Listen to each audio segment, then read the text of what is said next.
Hi friends, வணக்கம். நான் உங்கள் அக்ரிபாணின் பேசுகிறேன். நம்ம சூப்பர் ஸ்டார் ரஜினிகாந்த் அவர்கள் சினிமாவுக்கு வந்து கிட்டத்தட்ட 50 வருடங்களாக போகுது.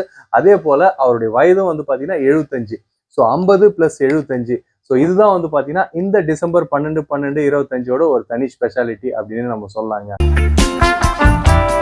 மற்ற நடிகர்களை விட நம்ம சூப்பர் ஸ்டார் ரஜினிகாந்த் அவர்களுக்கு கிடைச்ச ஒரு மிகப்பெரிய வரப்பிரசாதம் என்னன்னு வந்து பார்த்தீங்கன்னா, கருப்பு வெள்ளை, colour, cinema scope, 3D animation, இந்த மாதிரி அத்தனை தொழில்நுட்பங்களையும் நடித்த ஒரு மிகப்பெரிய ஒரு முக்கியமான நடிகர், ஒரே ஒரு நடிகர் யாருன்னு வந்து பார்த்தீங்கன்னா நம்ம சூப்பர் ஸ்டார் ரஜினிகாந்த் அவர்கள் மட்டும்தாங்க. மற்ற எந்த கதாநாயகர்களும் இத்தனை தொழில்நுட்பங்கள்ல நடிக்கல அப்படின்றதுதாங்க உண்மை. நம்ம சூப்பர் ஸ்டார் ரஜினிகாந்த் அவர்களுக்கு சூப்பர் ஸ்டார் அப்படின்ற டைட்டில் வந்து கலைப்புலி தான் அவர்கள் கொடுத்தாரு. பைரவி திரைப்படத்தோட செகண்ட் ரிலீஸ்ல இந்த சூப்பர் ஸ்டார் பட்டம் வந்து அவருக்கு கொடுத்தாங்க அப்படின்றது வந்து பாத்தீங்கன்னா நம்ம ஏற்கனவே கேட்டு தெரிஞ்சுக்கிட்ட செய்தி. ஸோ இந்த சூப்பர் ஸ்டார் பட்டம் வெளி உலகத்துல அவருக்கு சினிமாவை தவிர்த்து அவர் சூப்பர் ஸ்டார்னு கொண்டாடினாலும் ஸ்கிரீன்ல வந்து பாத்தீங்கன்னா முதல்ல சூப்பர் ஸ்டார் அப்படின்னு எந்த படத்துல போட்டான்னு வந்து பாத்தீங்கன்னா நான் போட்ட சவால் அந்த படத்துல தான் சூப்பர் ஸ்டார் அப்படின்னு டைட்டில் போட்டாங்க. அதுக்கப்புறம் வந்து பாத்தீங்கன்னா பல வருடங்கள் அவருக்கு எந்த திரைப்படத்திலையும் சூப்பர் ஸ்டார் டைட்டில் போடவே இல்லை. நம்ம சூப்பர் ஸ்டார் ரஜினிகாந்த் அவர்களும் அதை விரும்பல அப்படின்னு சொல்லாங்க. நீண்ட வருடங்கள் கழித்து தன்னுடைய 125வது திரைப்படமான கொடி பறக்குது திரைப்படத்தில் தான் வந்து பாத்தீங்கன்னா சூப்பர் ஸ்டார் ரஜினிகாந்த் அப்படின்னு டைட்டில் கார்டு வந்திருக்கும். இந்த கொடி பறக்குது திரைப்படத்துக்கு அப்புறம் தான் வந்து பாத்தீங்கன்னா கண்டினியூவா சூப்பர் ஸ்டார் ரஜினிகாந்த் அப்படின்ற டைட்டில் எல்லா திரைப்படங்களையும் வர ஆரம்பிச்சது. தமிழ் சினிமாவில் வந்து பாத்தீங்கன்னா நிறைய திரைப்படங்கள் ரிலீஸ் ஆகிறதுக்கே வந்து அதிக அளவில் உதவி பண்ணவர் யாருன்னு வந்து பாத்தீங்கன்னா நம்ம சூப்பர் ஸ்டார் ரஜினிகாந்த் அவர்கள். அது நிறைய பேருக்கு தெரியாதுங்க. உதாரணத்துக்கு சொல்லணும்னா ஆக்ஷன் கிங் அர்ஜுன் அவர்கள் நடிப்பில் வெளிவந்த பெரிய எடுத்து பிள்ளை. ஸோ இந்த படம் வந்து பாத்தீங்கன்னா படம் வந்து எடுத்துட்டாங்க. படம் ரிலீஸ் பண்றதுல மிகப்பெரிய சிக்கல். படத்தை வாங்குறதுக்கு யாருமே முன் வரல. கடைசி நேரத்துல என்ன பண்ணாங்கன்னா நம்ம சூப்பர் ஸ்டார் ரஜினிகாந்த் அவர்களுக்கு கவுண்டமணி வந்து கதை சொல்ற மாதிரி ஒரு காட்சியை இணைச்சு இந்த படத்துல சூப்பர் ஸ்டார் ஒரு காட்சியில கெஸ்ட் ரோல்ல வராரு அப்படின்னு வந்து இந்த படத்துக்கு ஒரு விளம்பரத்தை கொடுத்து இந்த படத்தை வந்து ரிலீஸ் பண்ண வச்சாங்க. ஸோ அந்த அளவுக்கு வந்து பாத்தீங்கன்னா இந்த பெரிய எடுத்து பிள்ளை அப்படின்ற திரைப்படத்தை ரிலீஸ் ஆகிறதுக்கு உதவுனது யாருன்னு வந்து பாத்தீங்கன்னா நம்ம சூப்பர் ஸ்டார் ரஜினிகாந்த் அவர்கள். அதே போல யார் திரைப்படம். ஸோ இந்த யார் திரைப்படம் பாத்தீங்கன்னா வெள்ளிக்கிழமை வந்து படம் ரிலீஸ் ஆகுது. காலை ஷோ மேட்னி ஷோ வந்து படம் வந்து பாதியிலே எந்திரிச்சு வராங்க. ரொம்ப பயமா இருக்கு அப்படின்னு. ஸோ நம்ம கலைப்புலி தானோட ஒரு இன்டர்வியூல நீங்க பார்த்திருப்பீங்க. அதாவது இந்த படத்தோட கிளைமேக்ஸ் காட்சியில சாமி பாட்டு ஒண்ணு வரும். அந்த பாட்டை வந்து நாங்க ஒளியும்ல போட்டு இந்த படத்துக்கு பிளஸ் பாயிண்டா கொடுத்து சனி ஞாயிறுல இருந்து ஜனங்க வந்துச்சு அப்படின்னாங்க. ஸோ அந்த பாட்டுல கூட வந்து பாத்தீங்கன்னா நம்ம சூப்பர் ஸ்டார் ரஜினிகாந்த் அவர்கள் தியானம் பண்ற மாதிரி ஒரு காட்சி அமைச்சிருப்பாங்க. ஸோ இந்த படத்துல சூப்பர் ஸ்டார் ரஜினிகாந்த் அவர்களும் வராரு, ஒரு காட்சியில சிறப்பு கௌரவ தோட்டத்துல வராருன்றதா ஆடியன்ஸும் வந்து பாத்தீங்கன்னா அவ்வளவு இன்ட்ரெஸ்டா போயிட்டு இந்த யார் அப்படின்ற திரைப்படத்தை பார்க்கறதுக்கும் இன்னொரு காரணம். நம்ம சூப்பர் ஸ்டார் ரஜினிகாந்த் அவர்களை பிடிக்காத நடிகைகள் அப்படின்னு யாருமே இருக்க முடியாது தமிழ் சினிமாவில். ஆனா நம்ம சூப்பர் ஸ்டார் ரஜினிகாந்த் அவர்களுக்கே ரொம்ப பிடித்த நடிகை அப்படின்னு வந்து யாருன்னு வந்து பாத்தீங்கன்னா பட்டாபட் ஜெயலட்சுமி. அதுக்கப்புறம் வந்து பாத்தீங்கன்னா நம்ம சூப்பர் ஸ்டார் ரஜினிகாந்த் அவர்களுக்கு ரொம்ப பிடிச்ச ஹீரோயின்னா நடிகை ஸ்ரீதேவி. மிகவும் பிடித்த நடிகர் அப்படின்னு வந்து பாத்தீங்கன்னா நடிகர் சந்திரபாபு. மிகவும் பிடித்த வில்லன் யாருன்னு வந்து பாத்தீங்கன்னா நடிகர் ரகுவரன் அவர்கள். மிகவும் பிடித்த இசையமைப்பாளர் யாருன்னு வந்து பாத்தீங்கன்னா இசைஞானி இளையராஜா அவர்கள். நம்ம சூப்பர் ஸ்டார் ரஜினிகாந்த் அவர்களோட ஜோடி போட்டு நடிக்கணும்னு பல கதாநாயகிகள் துடிச்சிருந்தாலும் அதிக அளவுல நம்ம சூப்பர் ஸ்டார் ரஜினிகாந்த் அவர்களோட ஜோடி போட்டு நடிச்ச கதாநாயகி யாருன்னு வந்து பாத்தீங்கன்னா நடிகை ஸ்ரீபிரியா அவர்கள். நம்ம சூப்பர் ஸ்டார் ரஜினிகாந்த் அவர்கள் நிறைய திரைப்படங்கள் ரசிகர்களுக்கும் பொதுமக்களுக்கும் பிடிச்ச மாதிரி நடிச்சிருந்தாலும் அவருக்கு பிடிச்ச மாதிரி ஒரு படம் பண்ணணும் அப்படின்னு நினைக்கிறப்ப எந்த தயாரிப்பாளரும் முன் வரல. அந்த கதையை கேட்டுட்டு, அதாவது சூப்பர் ஸ்டார் ரஜினிகாந்த் அவர்கள் இந்த படத்தை பத்தி சொன்ன உடனே, இந்த கதையை பத்தி சொன்ன உடனே எல்லாரும் வந்து பின்வாங்க ஆரம்பிச்சிட்டாங்க. ஐயோ, இந்த மாதிரி படத்தெல்லாம் உங்களை வச்சு நாங்க எடுக்க மாட்டோம் அப்படின்னு. அது என்ன படம்னு வந்து பாத்தீங்கன்னா நம்ம சூப்பர் ஸ்டார் ரஜினிகாந்த் அவர்கள் நடித்த 100வது திரைப்படமான ஸ்ரீ ராகவேந்திரர். ஸோ அது வரைக்கும் வந்து பாத்தீங்கன்னா ஒரு கமர்ஷியல் ஹீரோவாகவும் ஒரு ஆக்ஷன் ஹீரோவும் நடிச்சிட்டு இருந்த நம்ம சூப்பர் ஸ்டார் ரஜினிகாந்த் அவர்கள் ராகவேந்திரர் திரைப்படம் நான் வந்து ஒரு ராகவேந்திரரா நடிக்கிறேன் அப்படின்னு சொன்னதை எந்த தயாரிப்பாளரும் ஒத்துக்கல. நாங்க வந்து பணத்தை போட்டுட்டு அதை வந்து முன்வைக்க விரும்பல அப்படின்னு வந்து விலகிட்டாங்க. ஸோ அந்த மாதிரி நேரத்துல நம்ம சூப்பர் ஸ்டார் ரஜினிகாந்த் அவர்களோட குருநாதர் கே பாலச்சந்திராவால் தான் வந்து பாத்தீங்கன்னா படத்தை வந்து நான் தயாரிக்கிறேன் அப்படின்ட்டு அவரோட தயாரிப்பு நிறுவனமான கவிதாலயா நிறுவனம் தான் சூப்பர் ஸ்டார் ரஜினிகாந்த் அவர்களோட ஸ்ரீ ராகவேந்திரர் திரைப்படத்தை வந்து தயாரிச்சாங்க. நம்ம நம்ம சூப்பர் ஸ்டார் ரஜினிகாந்த் அவர்கள் தயாரிப்பாளர்களுக்காக நிறைய திரைப்படங்களை வந்து லாபம் சம்பாதிச்சு கொடுக்கணும் எடுத்திருந்தாலும் தன்னுடைய மன திருப்திக்காக வந்து பாத்தீங்கன்னா தன்னோட பணியாற்றிய ஒரு சில கலைஞர்களுக்காக படம் பண்ணணும் அப்படின்னு முடிவு பண்ணி முதல் அவர் பண்ண படம் எதுன்னு வந்து பாத்தீங்கன்னா பாண்டியன். ஸோ இந்த திரைப்படம் எதுன்னு வந்து பாத்தீங்கன்னா தன்னோட பல வருடங்களா பணியாற்றிய 25 திரைப்படங்களுக்கு மேல தனக்கு டைரக்ட் பண்ண எஸ்பி முத்துராமன் அவர்களுடைய அசிஸ்டன்ட் டைரக்டர்ஸ், அவங்களுடைய அசோசியேட் டைரக்டர், அவங்களோட குரூப்கெல்லாம் வந்து பாத்தீங்கன்னா இந்த திரைப்படத்தை வந்து பண்ணி தரணும் அப்படின்ற நோக்கத்துக்காக தான் சம்பளமே வாங்காம நடிச்ச திரைப்படம் எதுன்னு வந்து பாத்தீங்கன்னா இந்த பாண்டியன் திரைப்படம் தாங்க.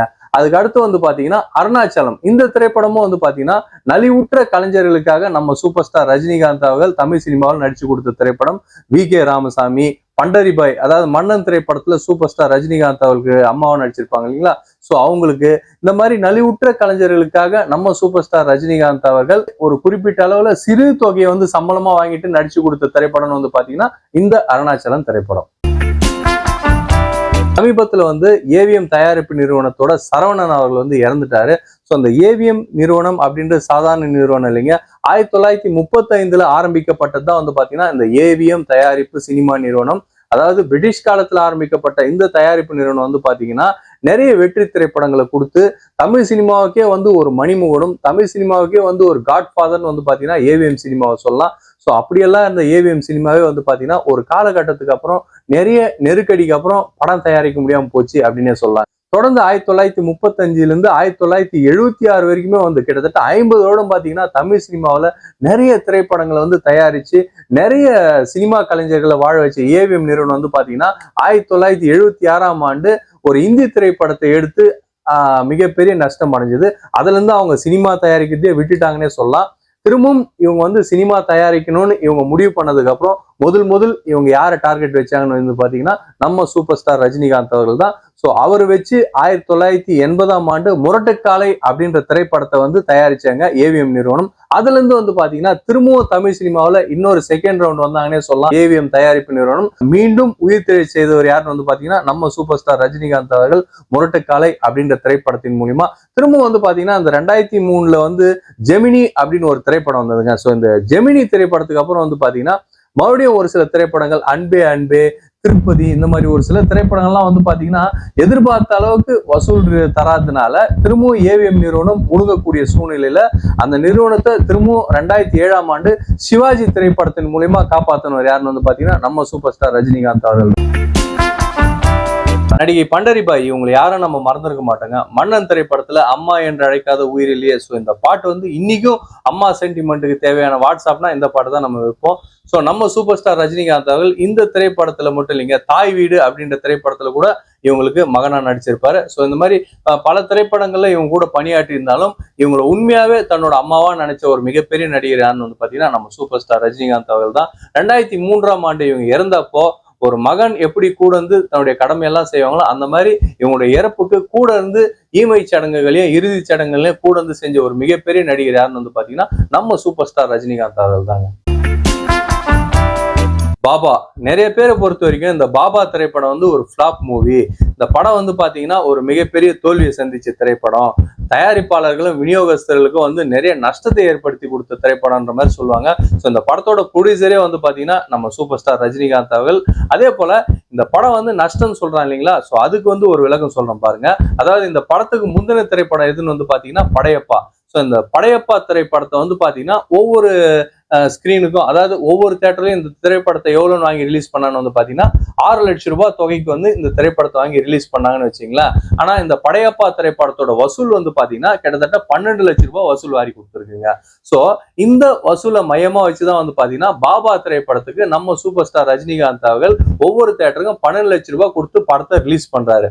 ஆனா இந்த திரைப்படம் ரிலீஸ் ஆன ஒரு வார காலகட்டத்துல வந்து பாத்தீங்கன்னா மொத்தமா கலெக்ஷன் எவ்வளவு ஆகுதுன்னு வந்து பாத்தீங்கன்னா 12 லட்சம், 13 லட்சம், 14 லட்சம், 10 லட்சம், 11 லட்சம், அதாவது வாங்கின தொகையை விட ஒரு 50,000, 60,000, 1 லட்சம் அப்படின்னு கொஞ்சம் முன்ன பின்னதான் வந்து லாஸ் ஆகுதே தவிர, அதாவது 12 லட்சம் ரூபாய்க்கு வாங்கி 6 லட்சம் கலெக்ஷனு, 1 லட்சம் கலெக்ஷனு, 2 லட்சம் கலெக்ஷன் அப்படின்னு அடிமட்ட ரேஞ்சுக்கு இந்த பாபா திரைப்படம் நஷ்டம் அடையல அப்படின்றதுதான் மிக முக்கியமான விஷயம். அதே போல இந்த மாதிரி 1,50,000 ரூபாய் நஷ்டமான இடங்களுக்கும் நஷ்டமான விநியோகஸ்தர்களுக்கும் நம்ம சூப்பர் ஸ்டார் ரஜினிகாந்த் அவர்கள் அந்த பாபா திரைப்படம் ரிலீஸ் ஆன 2 வார காலகட்டத்தில் எல்லாரையும் கூப்பிட்டு தன்னுடைய அலுவலகத்துக்கு ராகவேந்திரா மண்டபத்துக்கு வர வச்சு அவங்க எல்லாருக்கும் அந்த நஷ்டமான பணம், அதாவது 12 லட்சம் ரூபாய் கொடுத்து படத்தை வாங்கினீங்க இல்லைங்களா, சோ உங்களுக்கு எவ்வளவு லாபம், இதுல 11 லட்சம் இருந்தாங்க, 1 லட்சம் ரூபாய். அதே போல 12 லட்சம் ரூபாய் கொடுத்து பாபா படத்தை வாங்கினீங்க இல்லையா, உங்களுக்கு எவ்வளவு நஷ்டம், எனக்கு 2 லட்சம் ரூபாய் இன்னும் வரணும், இந்தாங்க 2 லட்சம் ரூபாய். அதே போல உங்களுக்கு எவ்வளவு வரணும், 12 லட்சம் ரூபாய் கொடுத்து வாங்கினா நீங்க எவ்வளவு வந்திருக்கு, இது வரைக்கும் ஒரு வாரம் 11,50,000, இந்தாங்க 50,000 ரூபாய். சோ இப்படிதான் இந்த படத்தோட நஷ்டத்தை நம்ம சூப்பர் ஸ்டார் சரி செஞ்சாரே தவிர, ஒட்டுமொத்தமா 12 லட்சம் ரூபாய்க்கு வாங்கி 1 லட்சம் 2 லட்சம் இந்த மாதிரி கலெக்ஷன் அடிமட்ட ரேஞ்சுக்கு பாபா திரைப்படம் நஷ்டம் அடையல அப்படின்றது தாங்க உண்மை. ஆனா வெளியில பாத்தீங்கன்னா பாபா படம் பிளாப், பாபா படம் நஷ்டம் அடைஞ்சிச்சுன்னு திரிச்சிட்டாங்க. இதுதான் பாத்தீங்கன்னா ஒரு உண்மையான விஷயம். 1980 காலகட்டங்கள்ல நம்ம சூப்பர் ஸ்டார் ரஜினிகாந்த் அவர்களை பத்தி மிகவும் மட்டமான, மிகவும் மோசமான முறையில விவாதிக்கப்பட்ட விஷயங்களில் மிக முக்கியமான விஷயம் ஒண்ணு எதுன்னு பாத்தீங்கன்னா, ரஜினிகாந்துக்கு பைத்தியம் பிடிச்சிச்சு, அவர் மென்டல் ஆயிட்டாரு, டிப்ரெஷன் ஆயிட்டாரு, ஏர்போர்ட்ல தலைதெறிச்சு ஓடுறாரு இப்படின்லாம் தவறான வதந்திகள் பரவிச்சு. உண்மையான விஷயம் என்னன்னு பாத்தீங்கன்னா, நம்ம சூப்பர் ஸ்டார் ரஜினிகாந்த் அவர்களுக்கு உடல்நிலை சரியாம போனது உண்மைதான். அது காரணம் என்னன்னு பாத்தீங்கன்னா, அவருக்கு ஏற்பட்ட நரம்பு பிரச்சனை. அதாவது ஓய்வில்லாம ஷூட்டிங், ஒரு வருஷத்துல பாத்தீங்கன்னா 25 திரைப்படங்களுக்கு கூட டே அண்ட் நைட் நடிச்சு கொடுத்திருக்காரு நம்ம சூப்பர் ஸ்டார் ரஜினிகாந்த் அவர்கள். தொழில் மேல அந்த அளவுக்கு அவருக்கு டெடிகேஷன். சோ இதனால அவருடைய உடல் ஆரோக்கியம் பாதிக்கப்பட்டு ஒரு சில நரம்பு பிரச்சனைகள் வந்தது உண்மை. ஆனா அதுக்கப்புறம் பாத்தீங்கன்னா அதுல இருந்து வெளிவரணும்னா ஆன்மீகத்துல நம்ம சூப்பர் ஸ்டார் ரஜினிகாந்த் அவர்கள் ஈடுபட்டாரு. வருஷத்துக்கு பாத்தீங்கன்னா 25 படம் 20 படம் நடிக்கிறது அப்படியே குறைச்சிட்டு 10 படம் 7 படம் அந்த மாதிரி நடிக்க ஆரம்பிச்சாரு. ஆன்மீகத்துல தியானத்துல இறங்கினாரு. இந்த மாதிரி விஷயங்கள்லாம் மாத்திட்டு உடம்ப ரிலாக்ஸ் பண்ணிட்டாரு. சோ இது தெரியாம நிறைய பேர் என்ன பண்றாங்க, நம்ம சூப்பர் ஸ்டாரோட ஹேட்டர்ஸ் எல்லாம் அவருக்கு பைத்தியம் பிடிச்சிருச்சுன்னு அவர் தப்பா கிரியேட்டிவிட்டி பண்ணி அவர் காட்டிட்டாங்க அப்படின்றது உண்மை. ஆனா நம்ம சூப்பர் ஸ்டார் ரஜினிகாந்த் அவர்களுக்கு உடல் அளவுல ஒரு சின்ன சோர்வு ஏற்பட்டுச்சு அப்படின்றதான் உண்மையான ரீசனே தவிர, அவர் பைத்தியம் ஆயிட்டார் அப்படின்றதெல்லாம் அவர் மீது கட்டவிழ்த்து விடப்பட்ட அப்பட்டமான பொய். தேவர் பிலிம்ஸ், சோ நம்ம எல்லாருக்குமே சின்ன வயசுல இருந்து தெரிஞ்ச ஒரு மிகப்பெரிய தமிழ் சினிமாவோட தயாரிப்பு நிறுவனம் பாத்தீங்கன்னா இந்த தேவர் பிலிம்ஸ். சாண்டோ சின்னப்ப தேவர் ஐயாவால் உருவாக்கப்பட்ட இந்த தேவர் பிலிம்ஸ் பாத்தீங்கன்னா புரட்சி தலைவர் எம்ஜிஆர் அவர்கள், நடிகர் திலகம் சிவாஜி கணேசன் அவர்கள், இந்த மாதிரி எத்தனையோ நடிகர்கள் வச்சு எடுத்த இந்த தயாரிப்பு நிறுவனம் பாத்தீங்கன்னா ஒரு காலகட்டங்கள்ல அதாவது அவருடைய சாண்டோ சின்னப்ப தேவர் ஐயா மறைவுக்கு அப்புறம் பாத்தீங்கன்னா இந்த தேவர் பிலிம்ஸ் கொஞ்சமா ஒரு சர்க்கிளையும் ஒரு நஷ்டத்தையும் சந்திக்க ஆரம்பிச்சதுன்னே சொல்லாங்க. சோ அந்த மாதிரி காலகட்டங்கள்ல பாத்தீங்கன்னா மொத்தமா அந்த தேவர் பிலிம்ஸே முடங்கக்கூடிய காலகட்டத்துல சோ இந்த தயாரிப்பு நிறுவனம் இந்த மாதிரி ஒரு இக்கட்டான சூழ்நிலையில இருக்குன்னு வழக்கம் போலவே நம்ம சூப்பர் ஸ்டார் ரஜினிகாந்த் அவர்கள் முதல் அந்த தயாரிப்பு நிறுவனத்துல எந்தவித சம்பளமும் வாங்காமல் படம் ரிலீஸ் ஆனதுக்கு அப்புறம் லாபம் வந்துச்சுன்னா அந்த லாபத்துல எனக்கு நீங்க ஒரு தொகையை லாபமா கொடுங்க, நீங்க உங்க தயாரிப்பு நிறுவனத்தை நீங்க மேம்படுத்திட்டு நீங்க இதுல இருந்து இந்த கடன்ல இருந்தும் இந்த பிரச்சனை இருந்து ரிலீவ் ஆனா போதும் அப்படின்னு சொல்லி நம்ம சூப்பர் ஸ்டார் ரஜினிகாந்த் அவர்கள் நடிச்சு கொடுத்த திரைப்படம் தான் பாத்தீங்கன்னா தர்மத்தின் தலைவர். அதே போல இந்த தேவர் பிலிம்ஸுக்கும் நம்ம சூப்பர் ஸ்டார் ரஜினிகாந்த் அவர்களுக்கும் இருக்கக்கூடிய இன்னொரு ஒற்றுமை என்னன்னு பாத்தீங்கன்னா, முதல்ல நம்ம சூப்பர் ஸ்டார் ரஜினிகாந்த் அவர்களை கதாநாயகனா வச்சு எடுத்த திரைப்படம் பைரவி. சோ இந்த பைரவி திரைப்படத்தை முதல் இந்த படத்தோட கதையை யார்கிட்ட சொல்றாருன்னு பாத்தீங்கன்னா ஐயா சாண்டோ சின்னப்ப தேவர் ஐயா கிட்ட தான் சொல்றாரு. தேவர் பிலிம்ஸ் சின்னப்ப தேவர் ஐயாவும் பாத்தீங்கன்னா சினிமாவை வணிக ரீதியா பண்ணக்கூடிய ஒரு தயாரிப்பாளர். ஏன்னா அவரை நம்பி நிறைய குடும்பங்கள் பிழைக்குது இல்லைங்களா. சோ ரஜினிகாந்த் அவர்கள் அவ்வளவு பெரிய மார்க்கெட் ஒண்ணும் இல்லையா, அவரை வச்சு எப்படி படம் எடுக்கிறதுன்னு சொல்லிட்டு இந்த பைரவி திரைப்படத்தை தேவர் பிலிம்ஸ் நிராகரிச்சாங்க அப்படின்றதாங்க உண்மை. அதுக்கப்புறம் பாத்தீங்கன்னா கலைஞானம் அவர்கள் தான் பாத்தீங்கன்னா இந்த பைரவி திரைப்படத்தை எப்படியாச்சும் சூப்பர் ஸ்டார் ரஜினிகாந்த் அவர்களை கதாநாயகனா எடுத்து ஆகணும் அப்படின்னு முடிவு பண்ணி தான் கிரௌட் ஃபண்ட் மூலியமா இந்த பைரவி திரைப்படத்தை தயாரிச்சு வெற்றிகரமா ரிலீஸ் பண்ணாரு அப்படின்னு சொல்லாங்க. பைரவி திரைப்படமும் நல்ல வசூல் கொடுத்துச்சு. அதுக்கப்புறம் நம்ம சூப்பர் ஸ்டார் ரஜினிகாந்த் அவர்கள் ஒரு நல்ல மார்க்கெட்டிங்ல வந்ததுக்கு அப்புறம், ஒரு வசூல் சக்கரவர்த்தியா வந்ததுக்கு அப்புறம் அவரை வச்சு பாத்தீங்கன்னா அன்னை ஓர் ஆலயம், ரங்கா, சோ இந்த மாதிரி திரைப்படங்கள்லாம் பாத்தீங்கன்னா தேவர் பிலிம்ஸ் எடுத்தாங்க அப்படின்னு சொல்லாங்க. 1975 ஆரம்பிச்சு 2025 வரைக்கும் இன்னைக்கு வரைக்கும் சூப்பர் ஸ்டாரா இருக்கக்கூடிய ஒரு மிகப்பெரிய நடிகர் நம்ம சூப்பர் ஸ்டார் ரஜினிகாந்த் அவர்கள். நம்ம சூப்பர் ஸ்டார் ரஜினிகாந்த் அவர்களுக்கே தமிழ் சினிமா ரெட் கார்டு கொடுத்துருக்குங்க. அது எப்பன்னு பாத்தீங்கன்னா உழைப்பாளி. இந்த படம் ரிலீஸ் ஆகிற டைம்ல பாத்தீங்கன்னா நடிகர்கள் கதாநாயகர்கள் தங்களோட சம்பளத்தை குறைச்சிக்கணும் அப்படின்னு ஒரு கோரிக்கையை தயாரிப்பு சங்கம் வைக்கிறாங்க. அதுல இருந்து மீட்டிங்ல இருந்து அதெல்லாம் முடியாது, அப்படின்னா நீங்க வந்து வியாபாரம் மார்க்கெட்டிங் வந்து குறைச்சிக்க முடியுமா, டிக்கெட் ரேட்டை தேட்டருக்காரங்க குறைச்சிக்க முடியுமா அப்படின்னு ஒரு கேள்வி கேட்கிறாரு சூப்பர் ஸ்டார் ரஜினிகாந்த் அவர்கள். அந்த கூட்டத்துல இருந்து வெளிநடப்பும் செய்யறாரு. சோ இவரு எடுத்த அந்த உழைப்பாளி திரைப்படம் வந்து பாத்தீங்கன்னா, அதாவது விஜயபாமா கம்பெனிஸ் தயாரிச்ச உழைப்பாளி திரைப்படம் வந்து பாத்தீங்கன்னா ரிலீஸ் செய்ய முடியாம ரொம்ப நெருக்கடியான சூழ்நிலையில மாட்டிக்கிச்சு. அந்த நேரத்துல நம்ம சூப்பர் ஸ்டார் ரஜினிகாந்த் அவர்களே வந்து பாத்தீங்கன்னா உழைப்பாளி திரைப்படத்தை ரிலீஸ் பண்ணி மிகப்பெரிய சாதனை பண்ணி வசூல் சாதனை பண்ணாரு அப்படின்றது தாங்க ஒரு நிதர்சனமான உண்மை. இன்னைக்கு வந்து பாத்தீங்கன்னா பேன் இண்டியா மூவி அப்படின்றது ஒரு ட்ரெண்டிங் மாதிரி ஆயிப்போச்சு. ஸோ கேஜிஎஃப், பாகுபலி இதெல்லாம் நம்ம இப்பதான் பாக்குறோங்க. ஆனா இதுக்கெல்லாம் வந்து புள்ளையார் சுழி போட்டவர், இதுக்கெல்லாம் வந்து பார்த்து மூலகர்த்தா யாருன்னு வந்து பாத்தீங்கன்னா நம்ம சூப்பர் ஸ்டார் ரஜினிகாந்த் அவர்கள் தாங்க. 2010 வெளிவந்த எந்திரன் திரைப்படம் தான் வந்து பாத்தீங்கன்னா இது எல்லாத்துக்குமே ஒரு முன்னோடியான திரைப்படம் அப்படின்னு நம்ம சொல்லலாம். உலக அளவுல ஒரு மிகப்பெரிய மார்க்கெட்டிங்க இந்திய சினிமாவுக்கு உருவாக்கின திரைப்படம் வந்து பாத்தீங்கன்னா இந்த எந்திரன் திரைப்படம் தாங்க. ஸோ இதுக்கு அப்புறம் தான் வந்து பாத்தீங்கன்னா மற்ற லாங்குவேஜ் தெலுங்கு, கன்னடா இவங்க எல்லாம் வந்து பாத்தீங்கன்னா வேர்ல்டு லெவல்ல ஒரு மார்க்கெட்டிங் பிளாட்ஃபார்ம் உருவாக்குறதுக்கு காரணமா அமைஞ்சது, அடித்தளம் போட்ட திரைப்படம் தான் இந்த எந்திரன் திரைப்படம் தான். ஸோ இந்த எந்திரன் திரைப்படம் வேர்ல்டு லெவல்ல மார்க்கெட்டிங் பண்ணாம இருந்திருந்தால் இன்னைக்கு வரைக்கும் பாகுபலி, கேஜிஎஃப் இதெல்லாம் வந்து பாத்தீங்கன்னா இந்தியா லெவல்ல தான் மார்க்கெட்டிங் ஆயிருந்திருக்கும். ஸோ உலக அளவுல மார்க்கெட்டிங் ஓபன் பண்ணி வச்ச ஒரு மிகப்பெரிய நடிகர் யாருன்னு வந்து பாத்தீங்கன்னா நம்ம சூப்பர் ஸ்டார் ரஜினிகாந்த் அவர்கள் தாங்க. பொதுவா ஒரு நடிகரா இருந்தாலும் சரி, அரசியல் தலைவரா இருந்தாலும் சரி, ரசிகர்கள், தொண்டர்கள்லாம் வந்து பாத்தீங்கன்னா ஓரளவுக்கு தான் வந்து பாத்தீங்கன்னா அவர் மேல அன்பு வச்சிருப்பாங்க. ஆனா நம்ம சூப்பர் ஸ்டார் ரஜினிகாந்த் அவர்களுக்கு அப்படி கிடையாதுங்க. உடம்பெல்லாம் அவர் பேரையும் அவருடைய புகைப்படத்தையும் பச்சை குத்திக்கிற ரசிகர்களும் இருக்காங்க. அவர் படம் ரிலீஸ் ஆகுறப்போ உடம்பெல்லாம் அழகு குத்தின்னு பால் காவடி தூக்கக்கூடிய ரசிகர்களும் இருக்காங்க. அதாவது 2010 சிறுநீரக பிரச்சனை காரணமாக சூப்பர் ஸ்டார் ரஜினிகாந்த் அவர்கள் சிங்கப்பூர் மருத்துவமனைக்கு போறதுக்கு முன்னால அந்த தழுதழுத்த குரல்ல அந்த ஆடியோ கேசட்டை வெளியிட்டார் பாத்தீங்களா, அந்த வாய்ஸை கேட்டுட்டு எத்தனையோ தமிழ் ரசிகர்கள், சினிமா ரசிகர்கள் அதிர்ச்சி போயிட்டாங்க, அதிர்ந்து போயிட்டாங்க. சூப்பர் ஸ்டார் ரஜினிகாந்த் ரசிகர்கள்லாம் வந்து பாத்தீங்கன்னா உறைஞ்சு போயிட்டாங்க. அவருக்காக வந்து பாத்தீங்கன்னா வேண்டாத கோயில், அதாவது அவருக்காக வந்து பாத்தீங்கன்னா அந்த நேரத்துல எத்தனையோ கோயில்கள்ல வந்து மண்சோறு சாப்பிட்டு இருக்காங்க. எவ்வளவு வேண்டுதல்கள், அவ்வளவு வெறித்தனமான ஒரு ரசிகர்கள் இருக்கக்கூடிய ஒரு மிகப்பெரிய ரசிகர் பட்டாளம் யாருக்கு வந்து பாத்தீங்கன்னா நம்ம சூப்பர் ஸ்டார் ரஜினிகாந்த் அவர்களுக்கு மட்டும்தாங்க, வேற எந்த நடிகருக்கும் கிடையாது. ஸோ அப்பேற்பட்ட ஒரு மிகப்பெரிய மகான், ஒரு மகா அவத்தரோட பர்த்டே இன்னைக்கு. ஸோ அவரு இன்னும் பல 100 ஆண்டு காலம் வாழ்ந்து தமிழ் சினிமாவுக்கு இன்னும் நிறைய திரைப்படங்களை கொடுத்து நம்ம ரசிகர்கள் வந்து மகிழ்விச்சு கடைசி வரைக்கும் அவரும் அவர் குடும்பத்தோட சந்தோஷமா இருக்குன்னு நம்ம கடவுள்கிட்ட வேண்டிப்போம். So happy birthday to you தலைவா, இனிய பிறந்தநாள் நல்வாழ்த்துக்கள். தமிழ் சினிமாவில் 50 வருடம்ன்றது இன்னும் பல 100 வருடம் வந்து நீங்க பல சாதனைகள் பண்ணணும் அப்படின்னு நம்ம இறைவன்கிட்ட வேண்டிப்போம். நம்ம சேனலை சப்ஸ்கிரைப் பண்ணாதவங்க மறக்காம சப்ஸ்கிரைப் பண்ணிடுங்க. நன்றி, நன்றி, நன்றி.